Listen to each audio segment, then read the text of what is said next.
to do your best to. In this cluster, I will be bringing the topic of writing structure.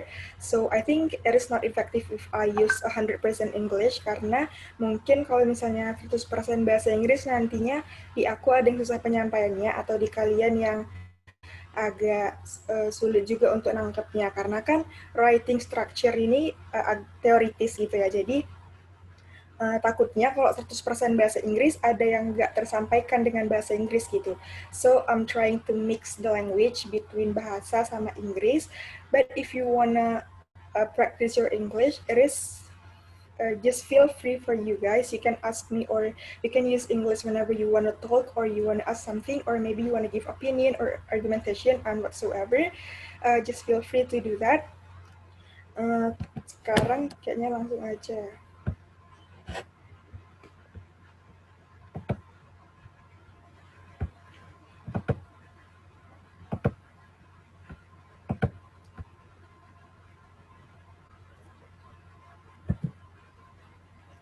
Nah, first get to know me first. So my name is Sabila Gitamara. You can call me Sabila. I am now a third-year student of chemical engineering and one of the most outstanding students from engineering faculty. As I've told you before, that I will be bringing the topic of the writing structure, especially in the scientific paper. Jadi di sini topik yang aku bawain itu berbeda daripada Kak Rizky Devina, Kak Putri, sama Kak Asri, karena mereka kan ngebawainnya tuh lebih ke practice ya, speaking, conversation. Tapi di sini yang aku bakal bawain itu lebih ke teoritis. Since the selection of the most outstanding student, you have to deliver what you write by the scientific paper, your findings or your innovation that you want to deliver with the writing structure, but you also have to deliver the findings or your innovation by speech. Jadi di sini nanti kita juga akan ada bahas tentang audience, nggak cuma writing structure aja, tapi gimana get to know your audiences so that it can help you to deliver the information that you wish to present. Nah, jadi di sini lebih ke scientific paper karena untuk di Filmapres sendiri juga kita pakai paper ilmiah untuk untuk yang mau kita sampaikan nanti ke juri untuk diseleksinya.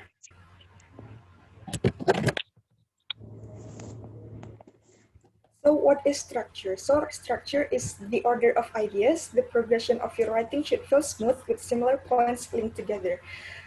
Structure ini lebih refer ke order and organization of your writing. So scientific paper itu harus punya struktur yang bagus. Kita nggak bisa nulis sesuatu, apalagi karya ilmiah yang nggak ada strukturnya. Artinya kayak terserah kita mau nulis apa, yang intinya tuh harus ada struktur dan nanti bakal ada section-sectionnya untuk di paper kalian sendiri.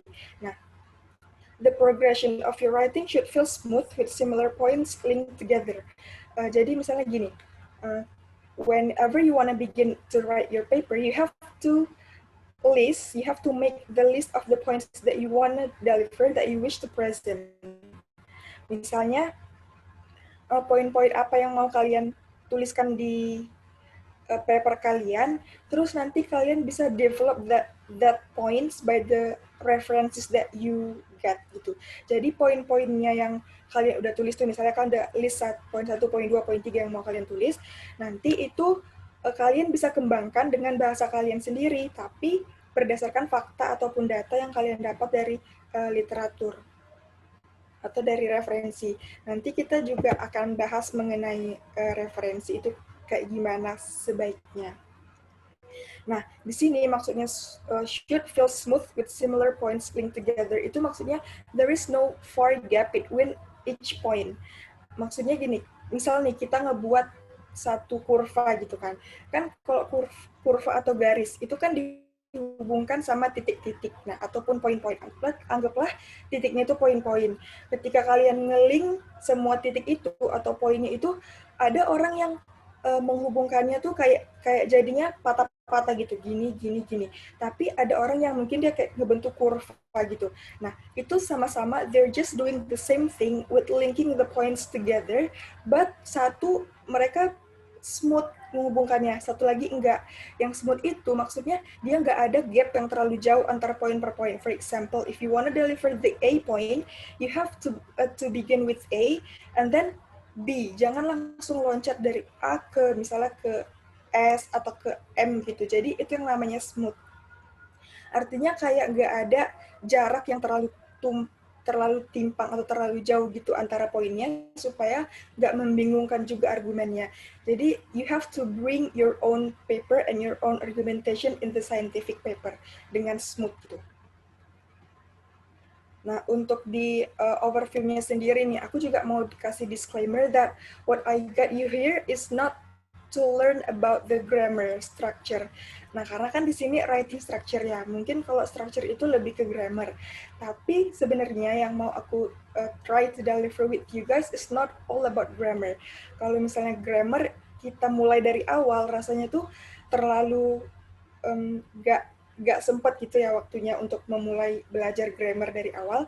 Jadi di sini mungkin nanti bisa sambilan, tapi sebetulnya di sini aku lebih ke gimana writing structure itu sendiri, dan nanti materinya itu bakal berkelanjutan gitu. Jadi untuk yang udah ikut hari ini, berarti you guys are lucky karena untuk di minggu depannya pasti untuk di section aku selanjutnya itu materinya bakal berhubungan. So you also have to ask your friends to join this section and others karena biar mereka bisa dapat juga ilmunya tuh didapetinnya bareng-bareng gitu. Terus biar bisa berhubungan juga untuk di minggu yang pertama sama minggu yang kedepannya. Untuk overview. Nah, gimana kalau dia what is called by an unstructured writing? Sebenarnya tulisan yang nggak terstruktur itu kayak gimana? Jadi the first point is there is points repetition, losing valuable marks, linking unrelated ideas together. Okay, we're gonna discuss this one by one. Untuk di points repetition. So you do the repetition of the points that you wish to present. Misalnya kalian mau membuat poin A. For example, in the point A, you make the list of the definition of your product. Let's say your product is B, so you make the definition of B. Tapi the definition of B itu misalnya kalian ulang untuk di bab berikutnya atau di section berikutnya. You may repeat the points of the previous section, tapi jangan buatnya itu kayak terlalu banyak gitu. Misalnya kalian di bab 2 udah buat tentang definisi, terus nanti di bab 3 itu you can also add some definitions, tapi hanya one or two sentences yang bisa mendukung atau mensupport pembahasan kalian. Biasanya itu pembahasan atau metodologi kalian. Misalnya kalian mau tulis di pembahasan. Di pembahasan itu biasanya mungkin butuh definisi atau teori-teori yang di bab 2 belum disampaikan, tapi lebih cocok di bab 3 atau di bab pembahasan. Jadi kalian bisa buat itu. Tapi don't do the points repetition, karena itu terkesan bertele-tele, terus juga nanti bakal confusing untuk kalian sendiri menyampaikannya sama orang-orang yang mendengar. Nah, terus ada linking unrelated ideas together. Ini tuh maksudnya kayak out of topic gitu. Misalnya kalian udah buat satu ide untuk ide lain yang sebenarnya masih berkenaan tapi udah terlalu jauh. Ketika kalian hubungkan nanti juga bakal confusing sama losing valuable marks. Nah, akibatnya dari ketiga ini you link unrelated points like a real vacuous and have an illogical and converse arguments. When you write, you also have to be able to understand what you want to deliver to the judges or to the people hearing. Ketika kalian menulis, sebenarnya kalian tuh nggak cuma menulis doang, tapi you have to understand what you write because you are going to deliver that. Jadi harus dipahami apa yang kalian tulis, karena nantinya tulisan kalian akan dipresentasikan dan akan dibaca orang. So if you do some unstructured writings, it means that in delivering your speech or your paper itu bakal jadi tidak terstruktur juga gitu. So just menghindari penulisan yang tidak terstruktur. Nah, A key aspect of structuring your work effectively involves focusing your ideas before you begin. So this is the key aspect of beginning the writing, the paper writing or the scientific paper writing. Just focus on your idea. If you want to discuss about one idea, focus on that idea, karena itu bakal jadi satu kunci supaya tulisan kalian tuh terstruktur. Jadi jangan, misal nih, kadang kan kita punya ide, tapi idenya itu kadang kayak apa ya, merasa kayaknya idenya kurang menarik nih atau terlalu sederhana. Jadi kayaknya aku mau nambahin ini, mau nambahin itu. Itu sebenarnya nggak apa-apa sih, tapi kalau misalnya kalian tidak fokus sama ide yang kalian udah uh, tunjukin sendiri itu nanti bakal jadi kayak tumpang tindih gitu, jadi nggak terstruktur, bingung mau membahas apa. Jadi from the very beginning of your writing, just focus on your ideas, only one ideas. Nanti pengembangannya kayak modifikasinya, itu kan bakal muncul ide-ide lain lagi gitu. Jadi penekanan dari awal, kalau misalnya memang mau menulis dengan struktur yang baik dan efektif, itu fokus ke idenya aja dulu, fokus ke satu ide. Nah, get ready to start the writing structure. Jadi di sini aku ada buat outline, develop points. Like I've told you before, that you make the list of the points and then develop the points by linking them together with supported by the fact or the data from the references that you wish to get. Jadi, begin the process of writing by ordering and organizing the information that you wish to present, because the paper will be divided into sections. So the first task to accomplish you to begin the process of writing is to order and organize the information that you wish to present. Maybe some people will work from the outline, or some people do not. Some people will work from the points, from the discovering of the points, and then they rearrange them using the fact or the data. Whatever the process you may have in your writing process, or whatever the process you may use, be aware that scientific writing or scientific paper writing requires special attention to ordering and organization. Nah, jadi apapun proses yang bakal kalian tulis nanti, proses yang bakal kalian gunakan untuk memulai menulis, kayak misalnya kalian mau mulai dari outline kah, atau dari poin-poin dulu, terus kalian kembangkan, proses apapun yang bakal kalian pergunakan nanti, kan harus sadar kalau scientific paper ini sangat require special attention ke order and organization. Nah, because the paper will be divided into sections, you need to know what information you will go into each. Jadi nanti kan ada section-sectionnya tuh. Jadi informasi apa yang bakal kalian sampaikan itu, setiap sectionnya tuh kalian sudah harus tahu. Nah, kalau aku biasanya sih nulisnya itu poin per poin gitu. Jadi Kak lebih enak, dan nanti ketika dapat literatur, dapat referensi, kita bakal lebih bakal bisa ditambahin gitu. Jadi lebih terstruktur juga karena kita buat itu dari poin per poin. Tuh, jadi nanti bakal ada section-sectionnya, dan section-sectionnya itu diisi sama poin-poin yang udah kalian list. Nah, and then the audiences. Jadi, like I've told you before, kita di sini juga akan bahas sedikit tentang audience. Karena di sini kita nggak hanya write scientific paper, but to deliver. So if you write the scientific paper orderly dengan baik, nanti ketika mendelivernya juga pasti bakalan baik gitu. Bakalan terstruktur sesuai sama papernya. Jadi know your audience first. Yang pertama itu, kalau tips dari aku itu, kalian address your paper to the interested ones. Maksudnya interested ones di sini, for example, like you write the paper about the biology and then you deliver that with the biology student or a laboratorium group or your special course or major, dan assume that they have at least the same knowledge and expertise base as you. Setidaknya kalian mengasumsikan mereka tuh punya pengetahuan dan juga keahlian yang sama, keahlian dasar yang sama seperti kalian gitu. Supaya apa? Ketika kalian nanti nulis, kalian nggak terlalu banyak menjelaskan apa yang ada di paper kalian. For example, you write about the biological paper untuk elementary school students. Elementary school students itu kan mungkin belum mengetahui tentang misalnya teknologi-teknologi yang ada di biologi misalnya gitu. Nah, whenever you wanna write with them, pasti kan kalian harus menjelaskan lebih banyak dan itu sebenarnya tidak diharapkan gitu.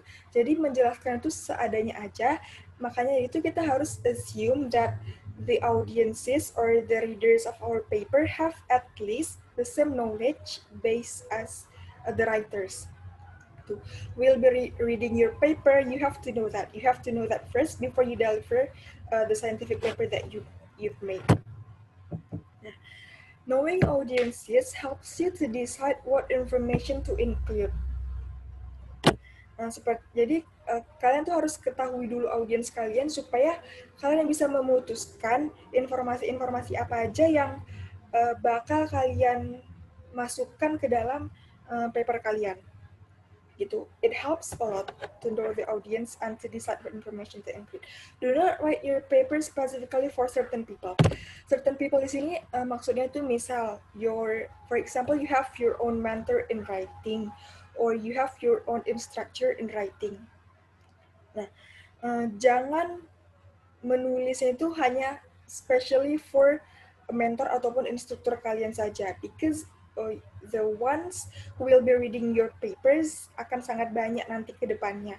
Apalagi ini untuk seleksi mapres nanti, pasti dari misal kalian buatnya itu kan sesuai dengan bidang kalian. Nanti juri-jurinya juga sesuai dengan bidang kalian. Mungkin aja pastinya ya your instruktur atau mentor kalian pasti punya pengetahuan yang lebih daripada kalian gitu kan. Jadi yang membaca paper kalian tuh bukan cuma mentor kalian aja, tapi juga banyak orang nanti juri atau orang-orang yang satu bidang sama kalian. So make sure that you know your audience first untuk decide what you're trying to deliver in your scientific paper. Nah, ini ada prose. Prose ini lebih kayak ke pemilihan kata-kata di paper kalian. Nah, yang pertama itu, your writing should be in complete sentences and easily understood. Nah, it should confirm the conventions of standard written English. For example, grammar, spelling, the form of sentence. Nah, tapi di sini we're not be focused on grammar because it is hard for me to deliver the grammar from the very beginning sampai ke writing structure. Itu kan materinya sudah jauh sekali. So maybe we're gonna discuss about the grammar, like the hal-hal yang akan diperlukan, for example the tenses or the verb or so on. Nah, di sini aku juga mau bilang that your ideas will have a little impact no matter how good your research is, no matter how good your findings, how amazing your innovation is. If you cannot choose the exact or the right prose, it will be nothing. I mean, it will have a little impact when you when you have your very good research ideas or innovations, but you do not communicate that well, it won't make a big impact to the judges or the people reading your paper. Jadi prose itu juga penting, sebagus apapun paper kalian atau ide kalian, tapi kalau nggak di-communicate well, itu impact-nya bakal kecil gitu. Jadi orang-orang kayak idenya bagus tapi penyampaiannya nggak bagus. It's just the same gitu. Jadi harus dua-duanya itu bagus. So be certain that you choose your words correctly and wisely. The second one is, it is important to write clearly and concisely. Now, make sure that every paragraph has a clear topic sentence and each paragraph supports the topic. Nah, jadi the goal of your reporting paper or your scientific paper, of your findings and conclusions, you have to deliver that clearly. Nah, ini bisa kalian buat dengan few words as necessary. Jadi kata-kata yang mungkin sedikit tapi sebenarnya itu dibutuhkan. Karena goal ataupun tujuan kalian untuk melaporkan penemuan kalian atau inovasi kalian itu adalah kalian tuh nyampeinnya dengan jelas gitu. Jadi bisa dengan kata-kata yang sedikit tapi jelas dan itu berimpact, itu lebih bagus lagi. Nah, remember that your audience, nah audience yang tadi kan kayak orang-orang yang mungkin satu bidang sama kalian, pokoknya lebih ke saintis gitu kan.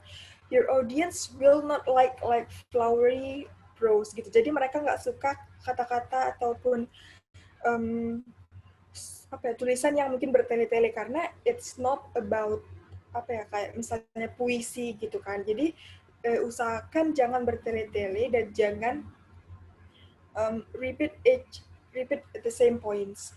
Jadi mereka tuh they wanna know your findings, they wanna know your innovations, gimana kalian delivernya. Jangan sampai mereka tuh kayak jadi bosen atau kayak gimana. Makanya harus write clearly and concisely gitu. Because the sentence have to be supported, I have to be supportive supaya bisa jurinya itu accept what you're trying to deliver. When people translating their ideas into words, when they have difficulty in translating their ideas into words or writing, so sebenarnya they generally do not know the material as well as they think.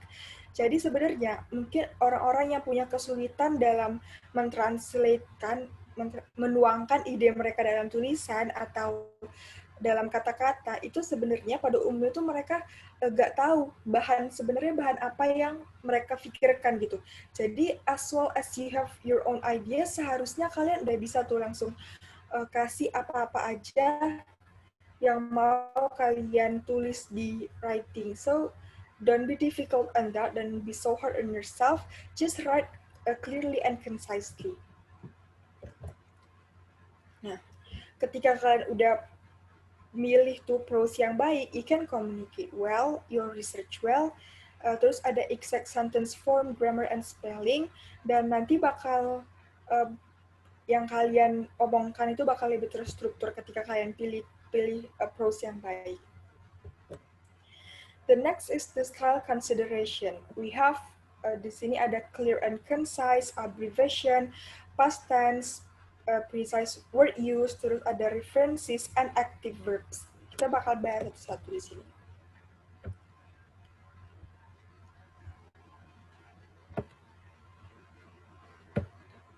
Nah, the first one is be clear and concise. So you have to write briefly and to the point. Say and avoid embellishment with unnecessary words or phrases. Brevity is very important. Jadi di sini kalian tuh harus tulisnya to the point kayak yang sudah aku bilang tadi, dan avoid unnecessary words or phrases. Jadi use the active voice alone shortness sentence length considerably. Gitu. Jadi untuk di sini tuh kalian hindari penggunaan kata-kata yang tidak dibutuhkan gitu, atau kata-kata yang kayaknya bakal membingungkan atau mungkin bertele-tele. Langsung aja to the point karena orang-orang biasanya tuh mau langsung tahu apa penemuanmu. So don't take a long time in defining your innovations, tapi mungkin bisa langsung masuk aja ke definition, terus the methodology, terus lebih pentingnya lagi di pembahasan. They want to know the impact of your product. Apakah inovasi kalian dalam tulisan itu kasih impact ke lingkungan yang besar? Emang kalau nggak ada inovasi kalian, emang lingkungan bakalan rusak atau kayak gimana misalnya gitu kan. Emang kalau misalnya inovasi kalian itu bisa kasih impact yang bagus, nah mereka mau tahu itu. Jadi avoid the using of unnecessary words or phrases. Precise word use is critical. Nah, di sini ada kayak terminologi ini maksudnya misalnya kalian nulis tentang scientific atau misalnya highly technical. Jadi kalian harus buat highly technical terminology. Pokoknya kata-kata yang sesuai gitu. Jadi don't be afraid to use scientific words gitu. Misalnya kayak kata-kata yang mungkin baru didengar, tapi selanjutnya kalian bisa define kata-kata itu. Itu pastinya bakal relate sama ide kalian kan. Untuk kata-kata saintifik yang mungkin baru didengar. Nah, terus ini ada abbreviations and the past tense using. Nah, abbreviations ini tuh maksudnya kayak singkatan. For example, the units of measure, misalnya kayak milimeter atau suhu. Nah, di sini kalian bisa gunain abbreviations. Kemudian kalian gunainnya ini sesuai sama data. So, for example, always abbreviate this using term with data. Misalnya kayak 2 mm atau 2 millimeters. 10 means itu it means 10 minutes. Except for temperature units like Fahrenheit, Celsius, Kelvin. Ini untuk yang misalnya mau buat scientific papernya itu di bidang sains yang lebih ke pengukuran-pengukuran gitu untuk di abbreviations ini. Ya. Terus ada use past tense. Nah, ini sebenarnya juga salah satu hal yang mungkin orang-orang masih belum terlalu aware nih tentang penggunaan past tense di scientific paper. So, you have to use past tense whenever you wanna talk or discuss about the actual work that you did.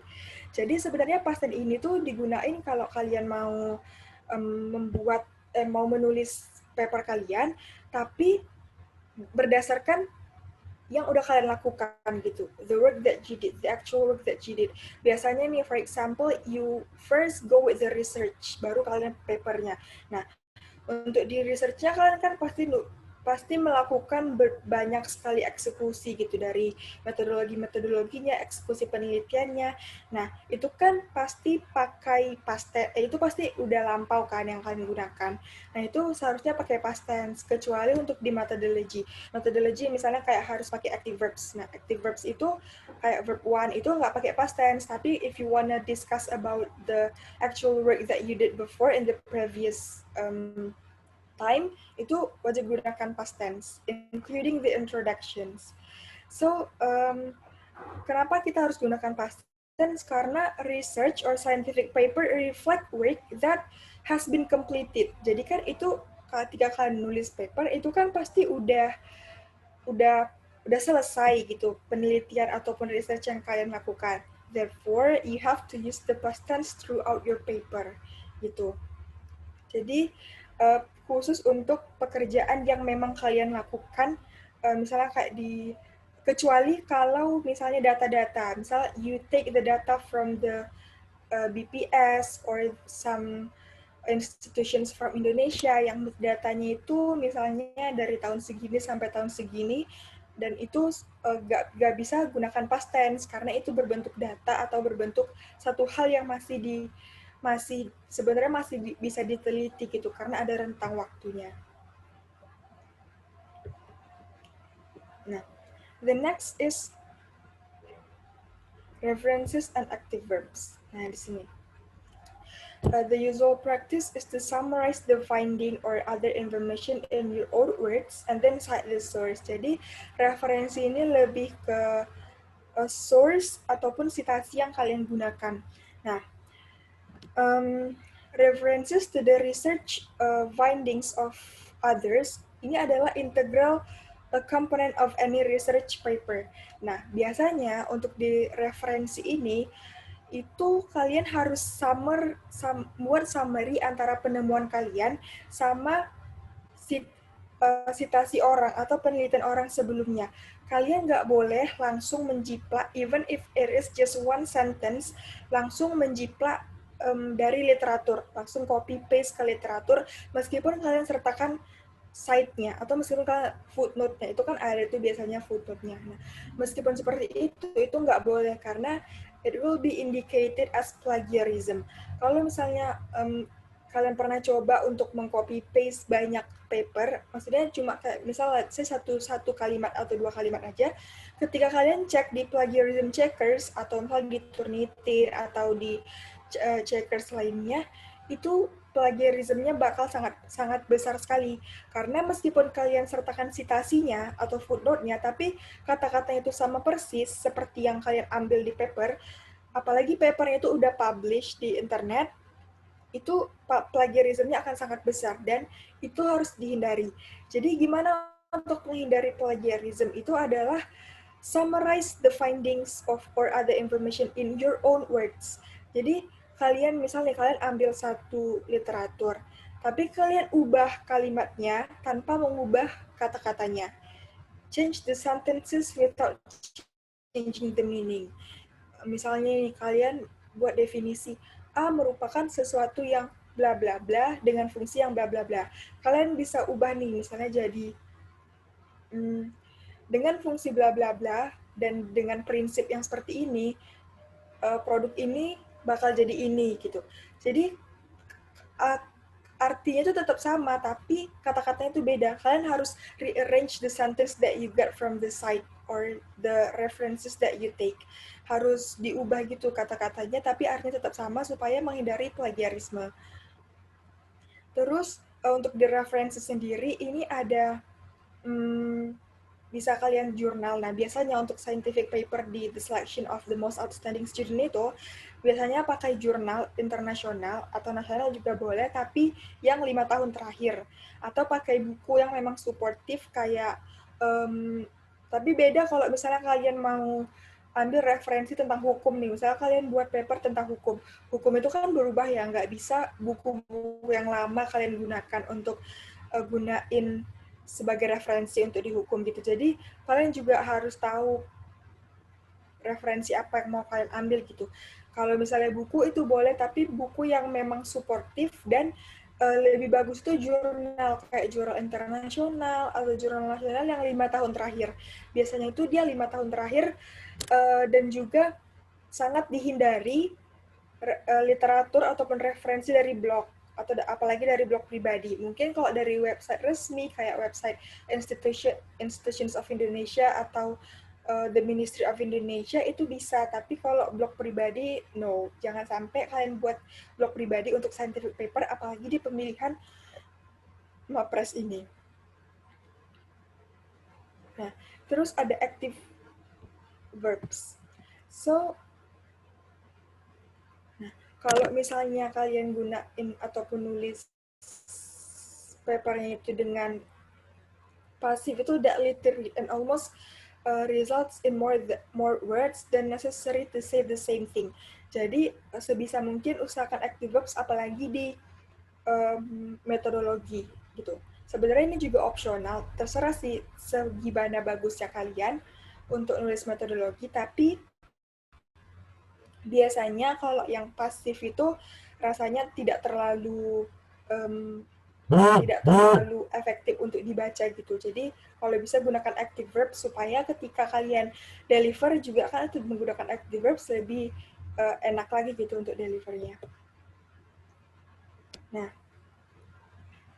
ini ada strategy for writing up research results. So, in this first class with me, I won't talk about how to make abstract or how to make the first, second, and third, and so on sections, but it is focus on the introduction of writing structure and how to write the good writing structure and the strategy.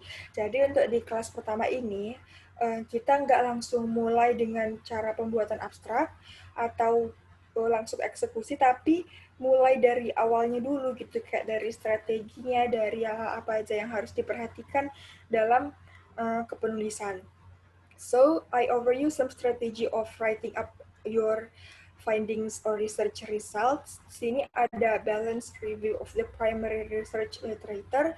Di sini tuh maksudnya kalian lakukan review dari literatur penelitian yang kalian gunakan. Nah, di sini tetap harus direview. Kenapa? Karena ketika kalian nulis tuh kalian juga harus membaca dan memahami gitu. Jadi ketika kalian membaca literatur atau referensi, kalian baca dulu kemudian dipahami baru ditulis. Jangan langsung baca langsung tulis gitu. Jadi harus ada balance review dengan literatur yang kalian ambil. Nah, terus ada design and conduct the experiment, analyze and interpret the results, write the result section, the discussion,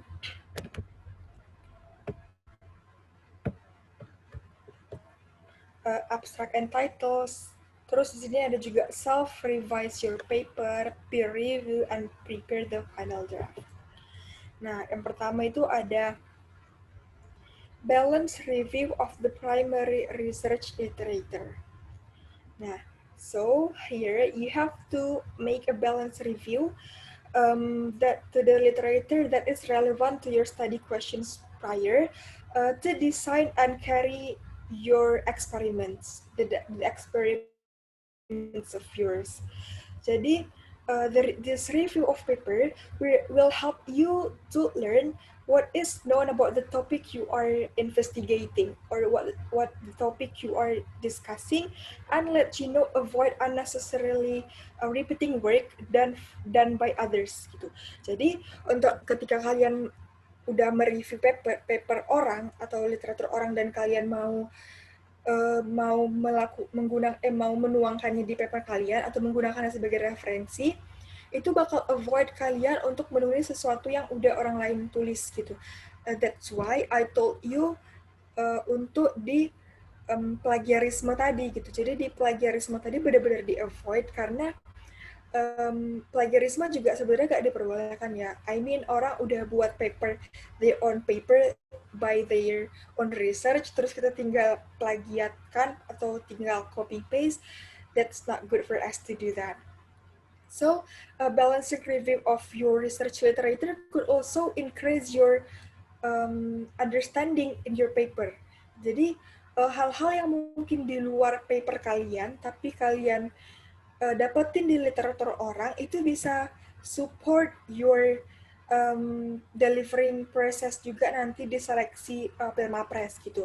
Jadi as my experience in the selection of the most outstanding student itu, juri-jurinya tidak hanya tanya tentang papernya aja, but they also ask the other applications of my innovations, the other implementations of my findings gitu. Jadi mereka juga kayak seperti itu. And then for example, I use certain materials for my research. Misalnya aku gunakan satu bahan tertentu. Nah, they don't ask about the contains of that materials, but they maybe ask about where do I get that materials? Dari mana aku bisa dapat materials itu? Misalnya kayak daerah-daerah mana yang support that material. So the reviewing of the primary research literature could also help you understand your paper more.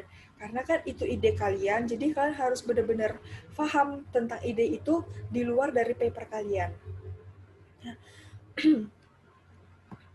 The second one is design and conduct the experiments. So here you have to keep careful notes on procedure used during the experiment. Now, you should write the materials and method section upon completion of the experiment that you did before. Jadi di sini tuh maksudnya kalian harus hati-hati sama penggunaan kata-kata ataupun prosedur ya, kata-kata untuk di prosedur selama kalian melakukan eksperimen untuk di penulisannya.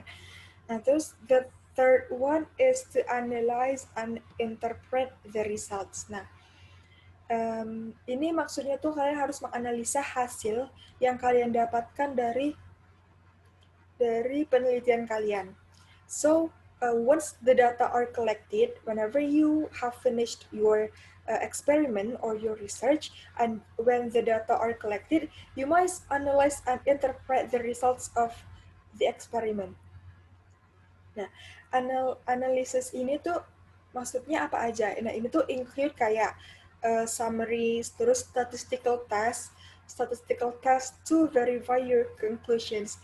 Biasanya, the judges are very happy to have the statistical graphic or tables or figures in your own paper. Biasanya orang-orang tuh senang kalau paper kalian tuh ada data-data statistiknya. Jadi kalian juga menguji secara statistik gitu. Atau kalian membuat grafik yang kayak kalian menggambarkan, describe your own research or your own data di grafik gitu. Jadi pengaruhnya itu jelas, pengaruh A terhadap B, atau seiring berjalannya waktu pengaruhnya ini gimana, apakah dia meningkatkan atau menurunkan efisiensi, misalnya seperti itu. Jadi bakal lebih menarik papernya itu kalau ada statistical test, grafik gitu. Nggak semuanya itu tulisan. Ada grafik, ada tabel, ada gambar. Nah, that is what most scientists do gitu. Jadi most scientists lay out their tables and figures upon the completion of the data analysis before writing the result. Jadi nanti kan ada tuh the result section. Nah, sebelum mereka tulis the result section, mereka biasanya menginterpretasikan hasil ini dulu dengan tabel ataupun figur. Gitu. Nah, and then write the result section. Remember that the result sections has both text and illustrative materials like tables and figures. Ini juga sama sebenarnya dari hasil interpretasi yang tadi, yang sebelumnya aku jelasin tadi. So, di sini kalian bisa use the text component to guide the reader through your key results. Nah, jadi results di sini bisa berbentuk answering the questions that you were investigated before. Nah, biasanya itu kalau kalian mau buat tabel ataupun gambar, itu ketika kalian ngambilnya dari literatur juga, kalian harus sertakan juga referensinya, harus sertakan footnote-nya juga, dari siapa kalian ambil tabelnya itu, and you must tell the reader what the key result is that each table or figure conveys. Jadi hasil dari tabel sama gambar yang kalian tampilkan di paper kalian itu juga harus kalian jelasin ke audiens nanti.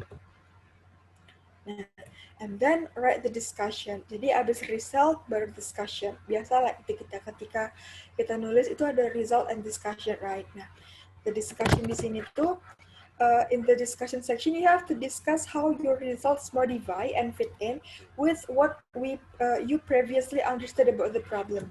Jadi di discuss ini kalian kasih hasil, misalnya kalian bisa modifikasi ataupun memang hasil yang itu juga supaya bisa dimengerti gitu. Jadi nggak hanya hasilnya, pembahasannya gimana juga harus kalian tuliskan. Nah, jadi ini salah satu the discussion of how your results modify and fit in, itu salah satu interpretations of your result, salah satu interpretasi juga gitu. So you have also review the literature again at this time. Jadi di sini kalian juga harus review literaturnya. Misalnya ketika kalian mendapatkan hasil kalian sendiri, nah kalian lihat apakah di literatur hasilnya itu sama atau apakah pengaruhnya itu sama sehingga penelitian kalian itu bisa dikatakan berhasil sesuai dengan literatur yang kalian ambil atau enggak gitu. Jadi tetap harus di sini dibanyakin literatur gitu. Jadi after you write your own discussion, setelah itu bandingkan, do a comparison between your own word sama yang ada di literatur gitu. Jadi after completing the experiments, you will have much greater insight into the subject, and by going through some of the literature again, information that maybe seemed trivial before, atau misalnya kayak overlook atau masih menjadi hipotesis kita teka-teki gitu, nah may tie something together. Jadi bisa juga nanti dibuktikan, dan ini itu menjadi salah satu hal yang sangat penting. Jadi again di sini kalian harus mereview literatur yang kalian ambil.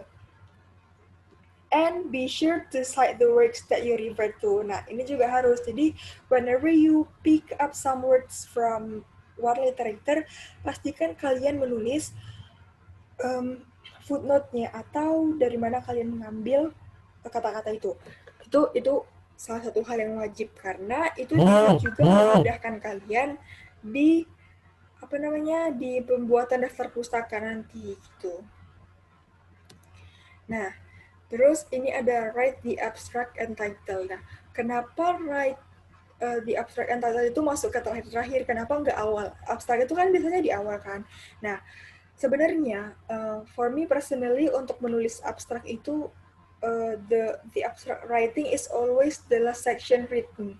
Kenapa? Karena abstrak itu mengandung the summary of the entire paper that you write and should include a clear statement of your aims, a brief description of your methods, the key findings, dan juga interpretations of the results.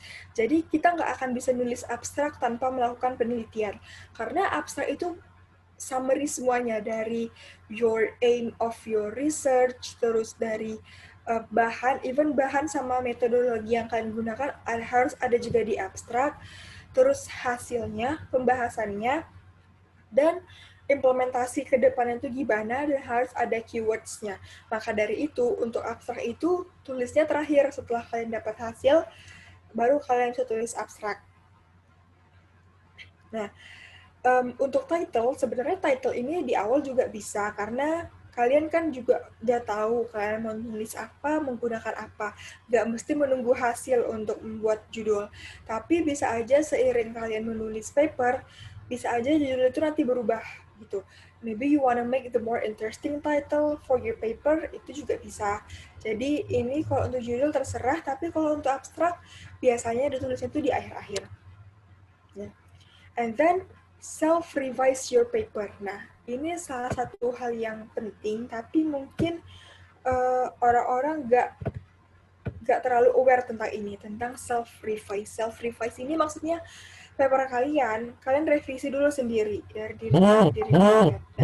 Nah, biasanya most scientists or most authors revise their papers at least 2 till 3 times before giving it to their peer or before giving it to the judges atau the audience. Jadi, go back over your paper and read it carefully, read it aloud. Now, whenever you read that aloud, maybe you can find, does it say what you want it to say? Atau do any ideas, experiments, or the results interpretations need to be moved around within the text untuk enhance the logical flow of your arguments. Jadi, self-revise ini penting supaya ketika kalian baca lagi papernya, nanti di situ ketika kalian baca, kalian bakal nemuin tuh, sebenarnya ini perlu nggak aku letakin di sini, atau ini kayaknya ada yang kurang gitu. Nah, terus ide atau eksperimen atau interpretasinya ada yang perlu dipindahkan supaya bisa meningkatkan logis dari flow argumen kalian gitu. Jadi self-revise paper is very important. Nah, bisa nggak sih kalian shorten long sentences to clarify them. Jadi dari kalimat yang panjang, kalian bisa nggak sih menentukan satu kalimat pendek untuk clarify ide kalian di paper kalian sendiri gitu. Jadi self-revise ini bisa juga misalnya kayak kalian mengubah words-nya into active verbs, bisa juga seperti itu gitu. Jadi sebelum kalian submit ataupun memberikan paper kalian ke juri atau ketika nanti Pilmapres, make sure itu benar-benar udah kalian baca, terus kalian revisi sendiri gitu. Nah, ini bisa salah satunya juga bisa meningkatkan pemahaman kalian, bisa juga untuk lebih memperbaiki paper kalian. Nah, terus ada peer review juga. Peer review ini maksudnya jadi setelah kalian self-revise, itu kalian bisa mereview-nya dengan teman-teman ataupun dengan teman-teman kalian yang knowledgeable gitu. Jadi maksudnya knowledgeable di sini maybe they have the same field as you, atau mungkin mereka juga ternyata pernah expert di ide ini, satu ide yang sama dengan kalian. Kalian bisa minta mereka untuk mereview paper kalian. Jadi nggak hanya self-revise saja, tapi juga ada namanya peer review. Jadi make sure that you have knowledgeable friends to criticize your paper, dan gunakan their comments to revise your paper again. Jadi dari hasil self-review, self-revise, baru nanti ada your friends review. Biasanya di friends review ini bakal lebih banyak lagi nih yang direvisi, karena mereka juga punya pengetahuan yang mungkin lebih dari situ, atau mereka pernah expert di idenya itu. Biasanya bakal lebih banyak lagi yang direvisi, dan itu sebenarnya lebih bagus gitu. Nanti kalian bisa lebih pilih yang mana yang harusnya kalian revisi sesuai dengan paper dan ide kalian. Dan terakhir adalah prepare the final draft. Nah, carefully proofread your final draft to make sure it is as well done as possible. Jadi di sini kalian bisa double check that you've properly cited all your sources in the text or in the literature cited. Nah, kalian juga bisa ngecek the formatting one last time untuk pada akhir nanti untuk filenya.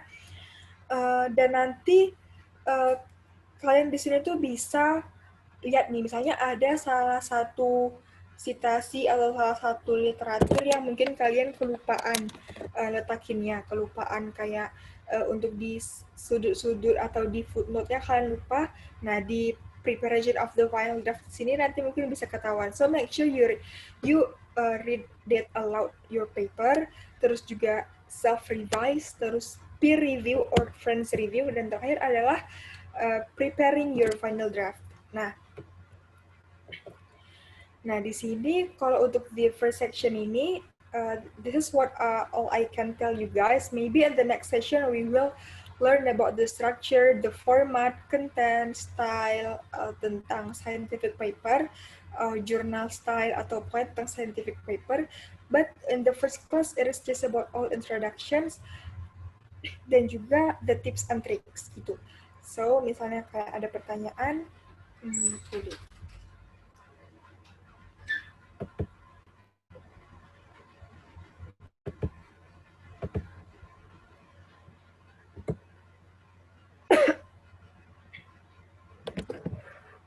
Is there any questions?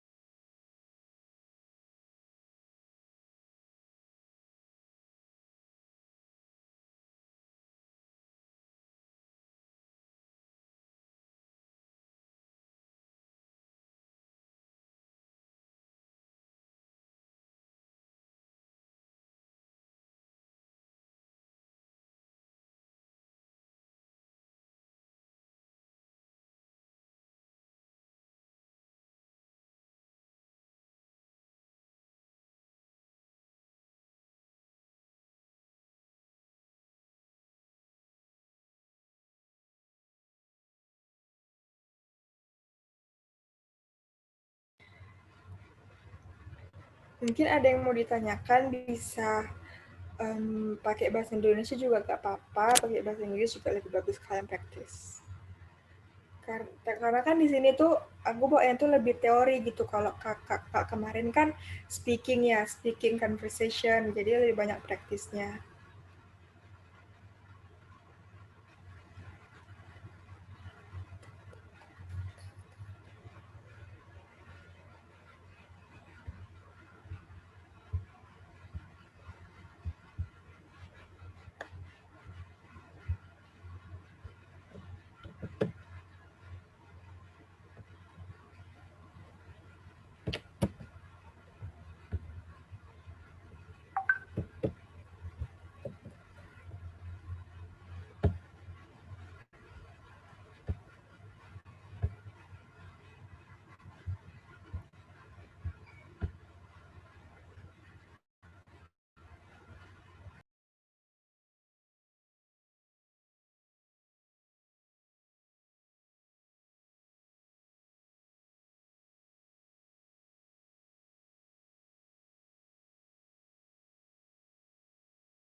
Atau yang tadi udah jelas, atau kayak gimana, kan nggak mungkin ya udah langsung jelas gitu.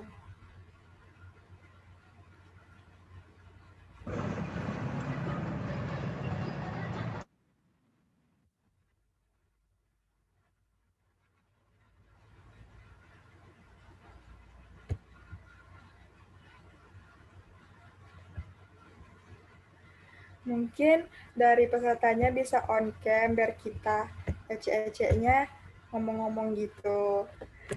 Karena nggak tahu nih saling saling gak kenal dan nggak tahu buka mukanya.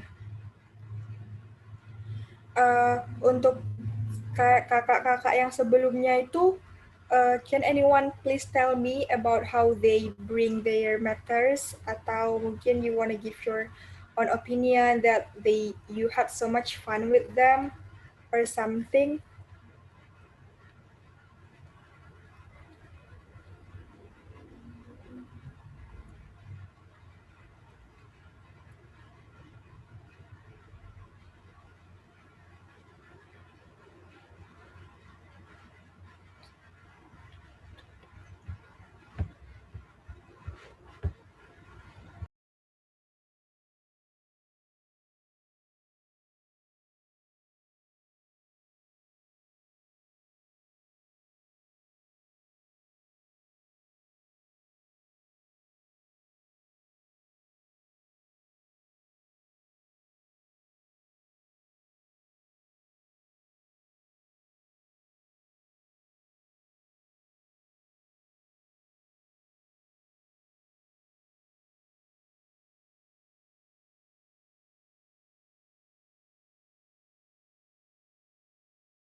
Nah, kira-kira yang aku jelasin tadi udah jelas atau belum?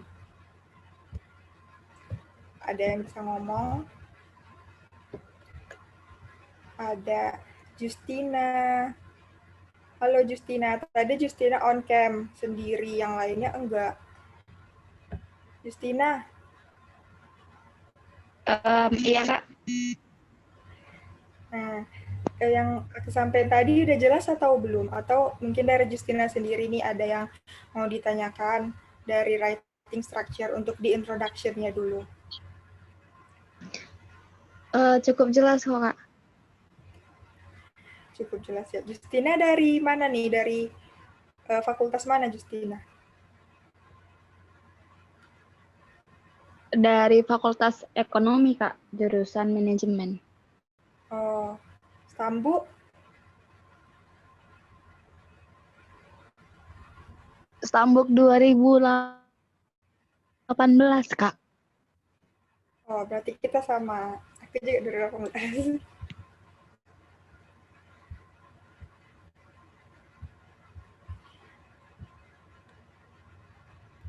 Ayo, yang lain ditanya. Ya, Mereka malu-malu masih, Kak. Kami malu, Kak. mungkin karena habis libur.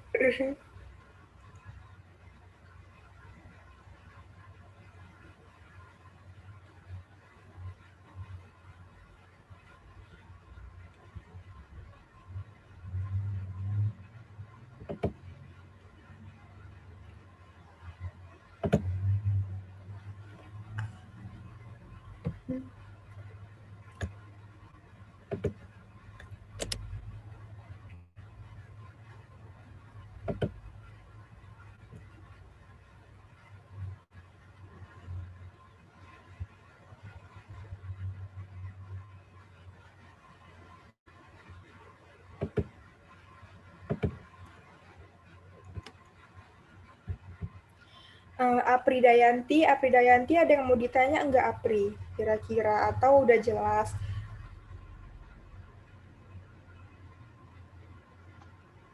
Sejauh ini belum ada, Kak. Jelas, Kak.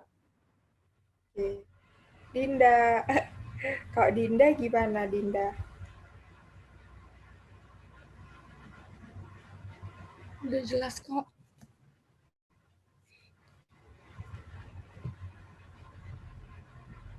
Berarti semuanya ngerti ya kan? Alhamdulillah. Sarmila Aini.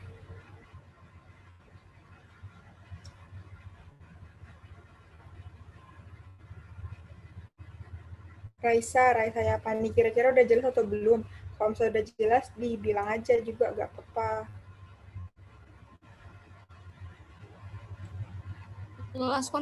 Jelas kok Kak.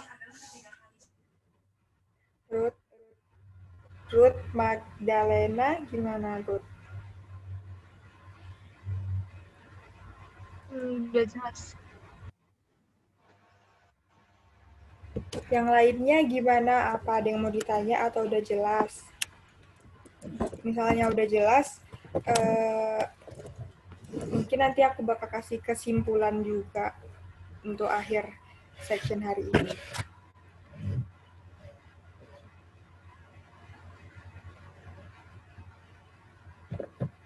Kak Bill, mungkin ini di luar dari ini ya, di luar dari materi tentang writing structure. Nah, jadi mau nanya untuk peserta sih, lebih ke peserta gitu. Tips dari Kak Sabila, kayak mana biar supaya waktu Pilmapres kemarin itu lancar presentasinya gitu Kak. Soalnya kan kalau di Pilmapres itu harus bahasa Inggris ya Kak ya? Iya kan? Kalau di Fakultas Ilmu Budaya, bahasa Inggris itu adalah nilai plus seperti itu. Nah, mungkin Kakak bisa share gitu sama mereka gimana Kakak latihannya kayak gitu. Berarti di tiap fakultas itu ini ya, nggak harus semuanya bahasa Inggris ya? Kalau di FIB sendiri sih sebenarnya kalau Pilmapres waktu di tingkat fakultas nggak wajib gitu, tapi kalau kita bicara speaking in English itu menjadi nilai plus gitu. Tapi kalau di universitas kemarin itu wajib sih. Oke, kalau di kami itu dari aku sendiri kan fakultas teknik. Nah, di teknik sendiri itu dia kalau nggak salah emang diwajibkan bahasa Inggris karena emang semuanya itu mereka tuh pakai bahasa Inggris. Gimana biar bisa lancar presentasinya itu? Jadi yang pertama itu ketahui dulu, jangan langsung presentasinya itu langsung bahasa Inggris. Jadi benar-benar dipahami dulu papernya, presentasi bahasa Indonesia dulu. Artinya kalau misalnya kalian udah presentasi bahasa Indonesia, kita udah paham nih, terus dipresentasikan pakai bahasa Inggris, itu artinya tuh kita udah paham sama paper kita. Tapi ada juga orang yang mungkin dia presentasinya pakai bahasa Inggris, tapi sebenarnya yang mereka presentasikan itu belum paham gitu, jadi bisa aja mereka menghafal kayak speech gitu.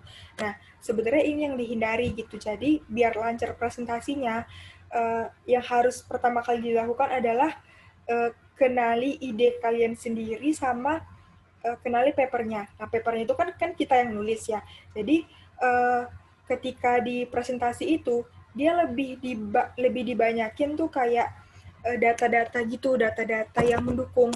Misalnya nih, ketika kalian di background, ketika presentasi itu aku usahakan semua section yang ada di paper aku tuh aku presentasiin. Jadi mulai dari background, tapi aku nggak tulis kayak tersirat, nggak tulis secara langsung, kayak misalnya backgroundnya apa enggak, tapi kayak di build up gitu presentasinya. Jadi dari background sampai ke kesimpulan, cuman nggak aku gimana ya bilangnya, nggak per section gitu. Jadi lebih dibangun dari awal. Di presentasi aku kemarin itu lebih banyak tulisannya itu nggak banyak kan pastinya kalau misalnya kita presentasi tipsnya itu, apalagi untuk Pilmapres. Jadi dibuat kayak data statistik, terus misalnya kita ada membuat satu daerah yang misalnya aku pakai material apa dari daerah mana, kita bisa sediakan maps gitu. Jadi lebih PowerPoint-nya itu lebih interaktif gitu ke kitanya sendiri. Nah, yang biar kita lancar itu ketika kita ngejelasin PPT kita itu sendiri, kita tuh udah siapin dulu yang mau kita jelasin nanti dari paper kita. Jadi benar-benar dipahami dulu papernya, dan untuk di slide-nya sendiri itu nggak kata-kata semua, jadi lebih ke gambar gitu. Mungkin aku bisa tunjukin ya gimana slide presentasi kemarin.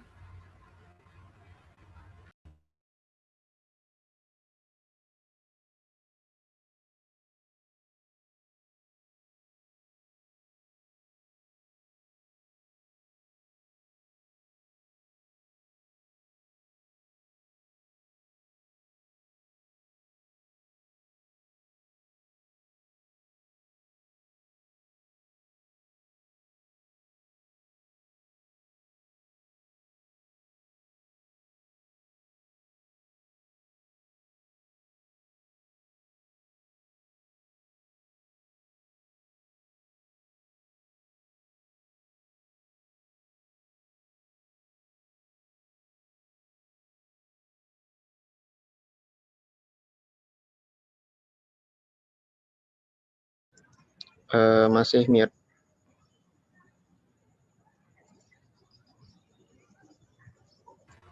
Ya, nih. Lebih ke kayak gini. Nah, nanti di sini aku jelasin sendiri, tapi udah di-prepare duluan gitu. Gimana yang mau aku jelasin di sini tuh apa, jadi nggak terlalu banyak kata-kata gitu. Nih kayak gini. Banyak data sama banyak gambar. Nah, terus kemarin itu pas aku presentasi itu, aku nggak memperkenalkan diri di awal. Jadi, in the first section of my presentation, I used to deliver the background of my research, the background of my findings or ideas or innovation and so on. Setelah itu, setelah background, terus ketika di background itu kan kita kayak persuasif gitu ya. Kita kayak bilang kalau ini loh ide aku loh yang memang harusnya di up gitu daripada yang sekarang, karena yang sekarang mungkin nggak ramah lingkungan atau kayak gimana-gimana.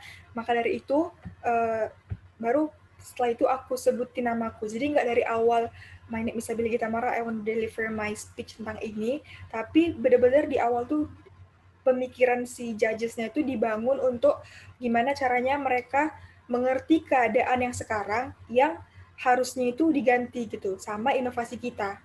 Itu dia kalau untuk aku presentasi kemarin. Baru nih kayak ada data-data statistik. Nah, kayak gimana keadaan sekarang yang sebenarnya misalnya nih, kalau aku kemarin itu buatnya itu tentang krisis air.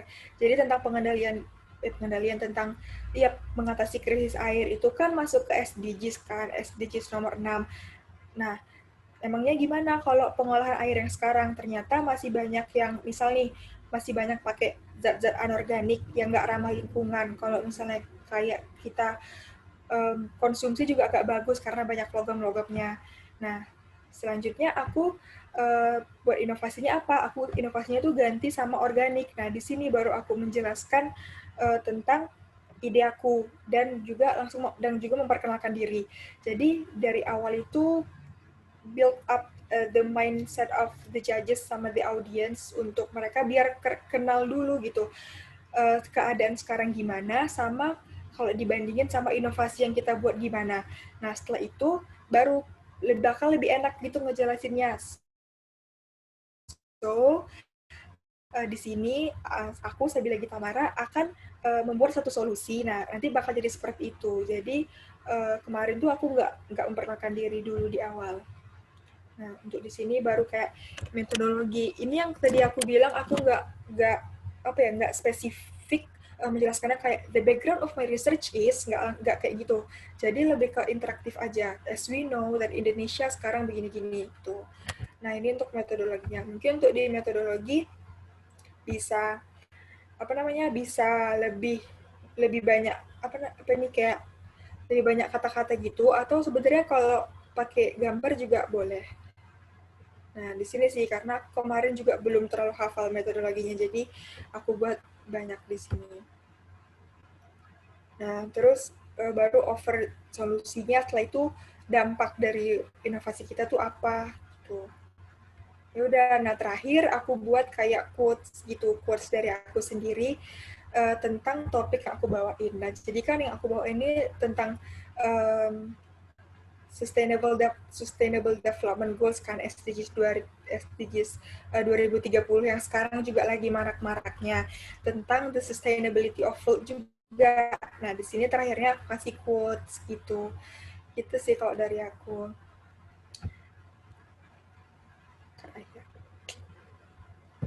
Oke, berarti sebenarnya kalau yang aku tangkap sih kurang lebih sama gitu konsepnya di semua fakultas seperti itu. Karena di FIB juga sebenarnya kayak gitu. Kalau mau buat slide-nya juga kita hanya buat dalam bentuk poin saja, seperti itu kan Kak Bil. Nah, jadi Iya, tidak terlalu panjang dan tidak terlalu monoton seperti itu. Nah, jadi iya terus. sama seperti Kak Bila ya, sedikit ini teman-teman. Jadi di PPT kita itu, kalau saya juga sama kayak Kak Bila gitu. Jadi kita buat dalam bahasa Inggris juga. Sebenarnya disitulah bahasa Inggris itu sangat penting gitu. Khususnya di Pilmapres ini sendiri gitu. Di speaking-nya ataupun dia di PPT-nya sendiri seperti itu. Karena kan PPT adalah tampilan dari hasil apa yang kita kerjakan gitu kan. Nah, jadi kalau boleh kita buat PPT-nya itu memang semenarik mungkin dan dia itu nggak membosankan seperti itu. Walaupun dia dalam bentuk bahasa Inggris gitu. Oke, Ya, thank you Kak Bill. oke. Ya, thank you.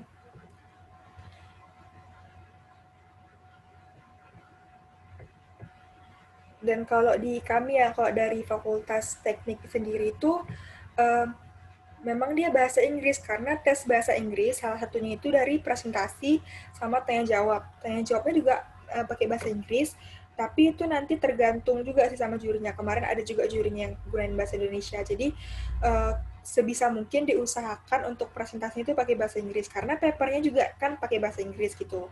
Jadi untuk di universitas sendiri, apalagi di nasional juga udah pasti bahasa Inggris kan, makanya dari fakultas itu udah dilatih dulu dia pakai bahasa Inggris.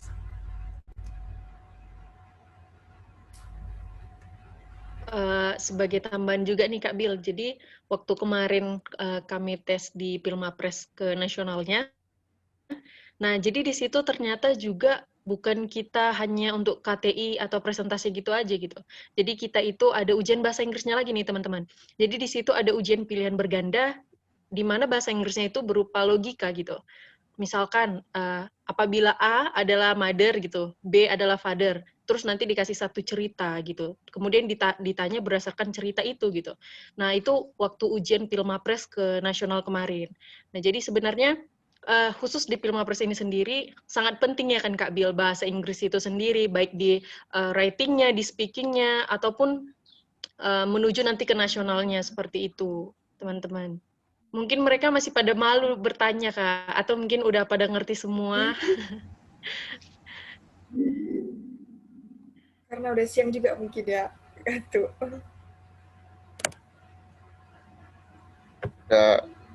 Udah sore. Oh iya udah sore. Oh iya ya udah 4:30. So, tadi kan kita mulainya siang loh, Vicky.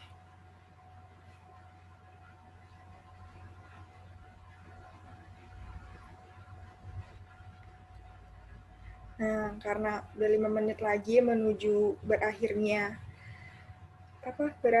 section kali ini. Jadi untuk kesimpulannya sih, we can conclude that the writing structure is very important in our scientific paper, karena dan juga struktur sendiri refers to the order and the organization of your writing progress gitu.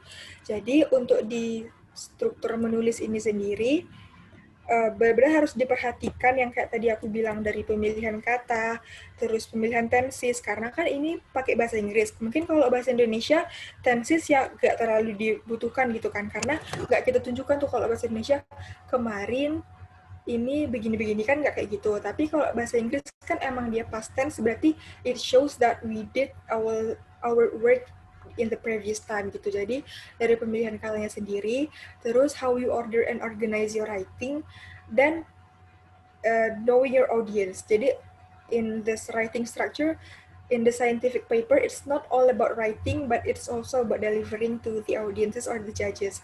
Jadi make sure paper kalian tuh benar-benar benar-benar kalian mengerti dan bukan merupakan plagiarisme atau menjiplak karya orang lain, supaya ketika kalian deliver juga, ketika ditanya hal-hal yang out of your paper itu bisa kalian jawab juga gitu. Because some judges are also curious about the other things outside the papers gitu. Untuk di kepenulisannya. Dan untuk di referensi tadi, untuk di referensi yang ada aku tekanin tadi tentang plagiarisme, sebisa mungkin before you submit your paper, check the plagiarism in the website.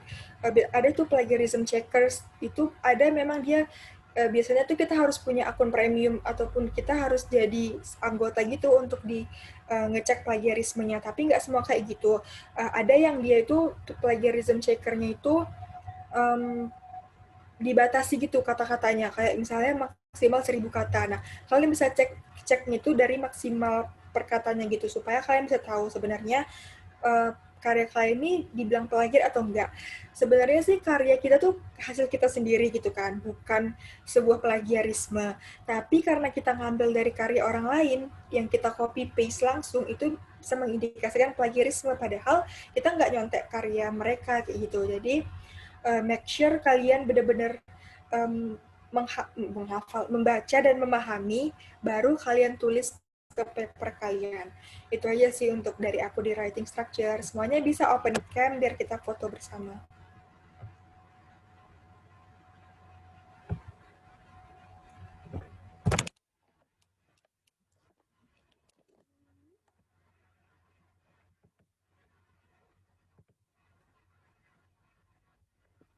Yuk guys, dibuka kameranya. Ayo. Ayo, tinggal berapa orang nih? Aduh, dari 90 orang. Oke lah. Enak loh, ini kayak private gitu, keren ya. Ya, kita foto ya. 1, 2, 3. Oke, sekali lagi. 1. Bentar ya. Mana grup ini? Oke, 1, 2, 3.